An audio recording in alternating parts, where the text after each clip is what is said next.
Hello and welcome to Post Popcorn Picks, the podcast where we here at the Puyallup Post talk about the newest releases. My name is Ash. And my name is Seo, and today we're talking about Endgame. This is highly anticipated. We have been working up of 11 years, I think, of film to get to this point because Iron Man came out in 2008, and now it is here. And how do you feel?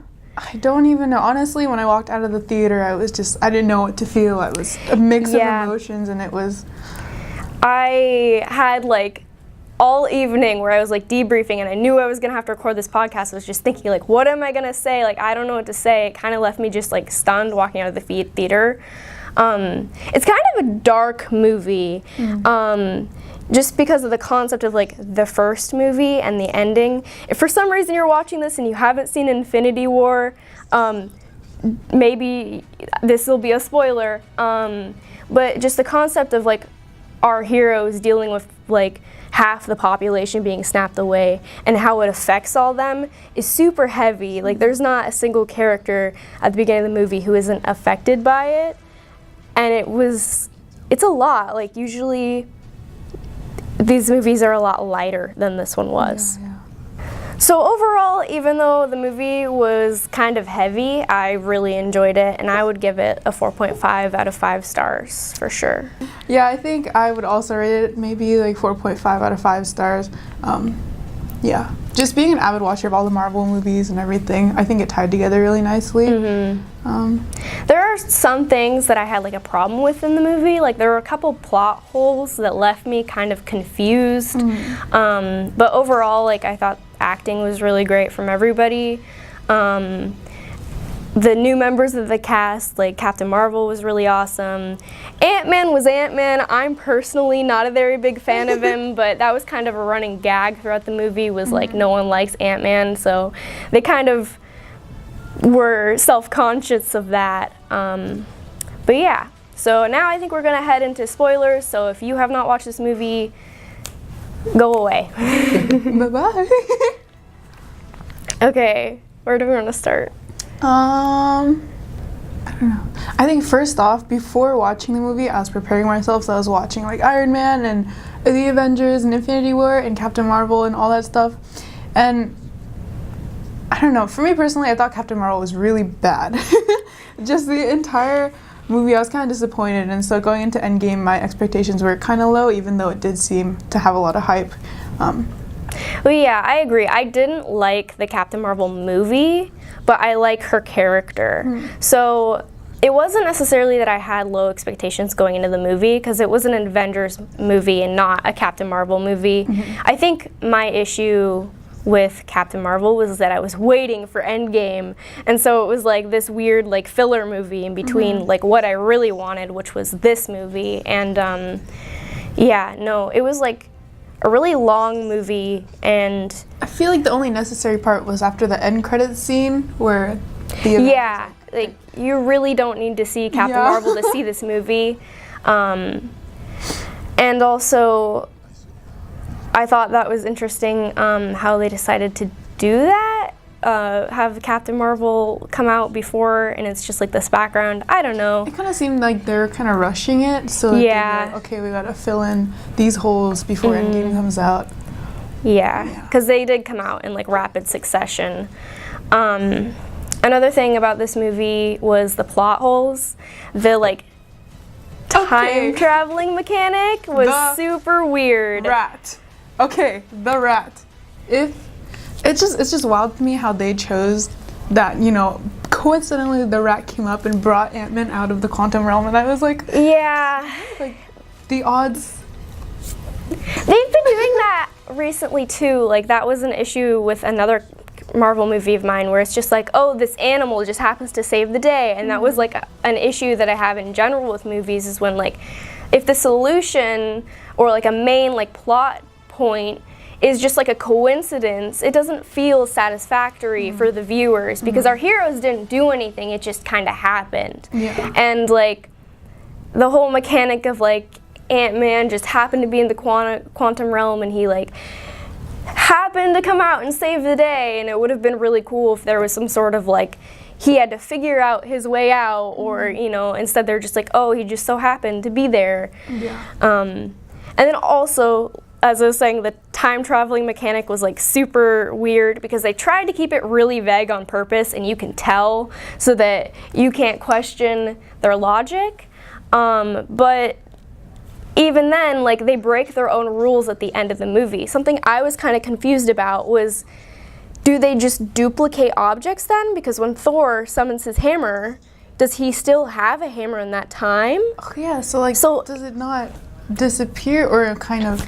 Yeah. Yeah, like it was weird. At the time, and then like Loki and the Tesseract, like he still has the Tesseract in one version of time, but they just went further back to get it. But they put it back there, but they never put it back where it was meant to be, in that middle space that they first went to. Yeah. And I'm sure that's gonna come back around, but there was just like too much ambiguity with like the time travel mechanics and how it works in this world, especially like the own rules they set up, they break down at the end of the movie when Cap like goes back in time and like lives out his life. Like, are you just saying that there's 2 Captain Americas floating around? Like, I don't know. Like, that was something that I was kind of dwelling on a couple days after. Like, that didn't make any sense to me. Yeah, and you could tell at the beginning of the movie they were gonna play around the time when, literally in the first 20, 15 minutes or so, they were like 5 years later. And I was like, Yeah. what? Like, what's happening? That was an intense moment for me. My jaw dropped. I was like, yeah, 5 the entire years? theater was just like, Oh my gosh.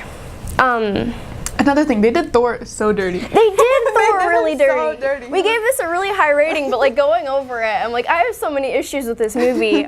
Yeah, Thor, like, he was kind of made like the laughing stock of this film, but like if you think about actually what he's going through, like it's super dark. Like he lost his brother in the previous film, and then all this stuff occurs. And with the time traveling, he's like go and see his mom like on the day that she dies, but it's like, ooh, funny, he's fat and an alcoholic now. Like that wasn't really like. Yeah. They try to make him a funny character, but if you really think about it, like it's a really dark storyline, and he's not that stupid. He's not. And I think they did that because Ant-Man was supposed to be the comedic relief, but then no one liked Ant-Man, and so they had to push that onto somebody. Otherwise, the film would have just been too much. But regardless of all the negative stuff, I really like the movie, just in that it's a Marvel movie, and the ending, I think I couldn't predict it. Yeah. Which was a good thing. I was spoiled. I saw it release day, and I still happened to be spoiled, so I did see the ending coming, but it was still like, if I had not known about the spoilers or known about like contracts and like time running up on actors and stuff, I think I would have been surprised by that too. Yeah, I saw it 2 days after you did, and surprisingly, I didn't get any spoilers. So yeah, I walked in there and I didn't know anything. It was good, yeah. And I especially liked how they placed a really great value on family. Just like the importance of it, and how all the Avengers did have some sort of family member that they really. It just like tugged on your heartstrings. Yeah, it was definitely a movie that tugged on your heartstrings. Yeah. This isn't positive. You know the scene near the end where all the female heroes kind of come out? Yeah. Yeah, so at first I was like, wow, that's so cool. Like, you know, like girl power or whatever. But it just seemed kind of forced and kind of unnecessary, especially because Captain Marvel was really the only one who kind of was doing stuff. It did kind of seem overplayed, of like very intentional, of like, look at all these cool women. Yeah. And it was like, yeah, you guys could just have like cool women throughout the movie. You didn't have to have like this intentional scene. But I know that that was really impactful to like some other people. Something I do really like about the movies now is, especially with the addition of Wakanda and Black Panther and stuff, the battle scenes actually look like wars now, which is super awesome. As much as I loved the like 5v, a bunch of aliens in like the city, it's really cool to watch a battle scene where there's like all this stuff happening, and yeah, it definitely looks like a real war now, and I really appreciate that. I thought that was awesome. When Black Panther actually showed up, there was somebody in my theater who yelled like, "Yeah!" and it was like the best moment because that's how I felt. I was like, "Yeah." Yeah, definitely. Overall, it was a good ending to the series. Even though there were a few iffy parts and some parts that didn't really make sense, I think it really was a good movie. It was a good movie. Even as sad as it was, I did feel satisfied initially going out of the theater, and like I felt like even though there was sad endings, I still felt like the heroes got like the ending they deserved. With like, even though, you know, with Iron Man, you know, but he still got like time with like a family, and so they managed to have a happy ending and a sad ending at the same time, which I appreciated because it didn't feel completely sad and awful. So. And yeah, that was it for our Post Popcorn Picks. Thank you guys for watching. Please like and subscribe and follow us. Follow us on Instagram, Snapchat, YouTube, Twitter. We have our website, everywhere at the Puyallup Post. And yeah, thanks for watching. Bye.